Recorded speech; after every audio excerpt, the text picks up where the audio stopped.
Le théâtre Utopie, est né il y a 30 ans.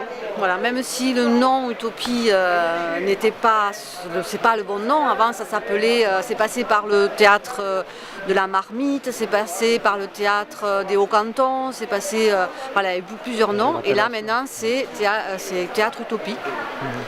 Donc 30 ans que l'on fait du théâtre sur ce territoire avec des amateurs et toujours, on essaie d'adapter le spectacle que l'on monte, on l'adapte aux gens qui veulent venir jouer. Donc nous sommes obligés d'écrire nos spectacles parce que sinon on refuse des gens et ça c'est pas bien. Ouais. Et notre plaisir aussi c'est de pouvoir mélanger les générations, d'avoir des jeunes, d'avoir des gens plus âgés. Voilà. Tout ça c'est notre objectif. Voilà. Et c'est vrai qu'on a, avec le théâtre d'il y a 30 ans, on a démarré aussi, on avait monté TG d'Or. Cette troupe, en fait, elle évolue. Voilà. Il y a des gens. Et par contre, Lucille qui a écrit et moi, on y est depuis le début. Voilà. Mais il y a eu des temps où on n'était plus, des temps où on est revenu, etc. Oui.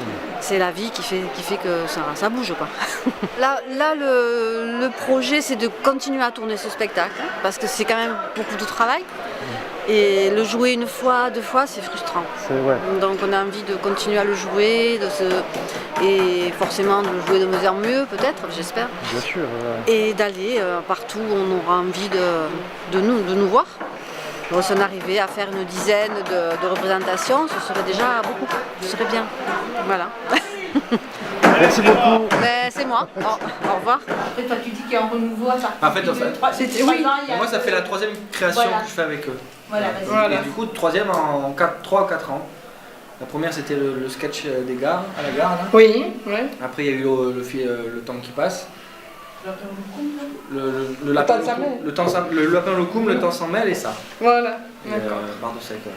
C'était 3 ans que je travaille avec eux. En fait, ça fait 3 ans que je suis devenu fou. Quand même, ils sont 14 à gérer, il n'y en a aucun qui écoute ce que je dis. Si, quand même un peu. Au bout d'un moment, un petit bout chacun. Mais là, c'est 1 an de boulot. Ah oui, complet. Ouais. Complet. Puis l'écriture, Lucille, à fond. L'écriture, donc c'est Lucille toute seule ou c'était une œuvre de groupe? Surtout. C'est-à-dire que, si tu veux, on a mis nos idées à plat, et voilà. Alors on disait, peut-être, on va écrire, on va faire une scène entre un tel et tel autre. Bon, eh bien allez. Alors j'écrivais, et puis après, on voyait un peu. Donc toi, tu travailles déjà dans notre... Moi, je travaille au Théâtre de Nîmes actuellement, mais pas en tant que comédien. Je travaille au Théâtre de Nîmes dans les bureaux, au service com et presse. Mais j'étais au Conservatoire de Théâtre de Montpellier avant. Okay. Et puis du coup, c'est là que j'ai fait du jeu, de la mise en scène, tout ça. Et j'ai pas voulu en faire mon métier. Premièrement parce que c'est un truc de taré d'en faire son métier, c'est compliqué. Et je me suis dit autant travailler dans le théâtre, mais avoir un salaire à la fin du mois, être bien, et avoir le plaisir à côté de monter des spectacles, de jouer, tout ça et tout. Et du coup, d'être toujours dans ce milieu, mais toujours pour le plaisir, quoi. Pour pas être, je voulais pas courir le cachet. Ouais, c'était ma priorité. Je voulais pas courir le cachet. Du coup, moi je prends mon plaisir à faire des trucs, et puis voilà. On avait essayé de le jouer une dizaine de fois, celui-là, si on peut. Si on peut, ouais. 10 fois, ce serait bien. Voilà. Après, En tout cas, bravo. Merci. Merci. Merci bien. Et merci à vous aussi. Merci à vous.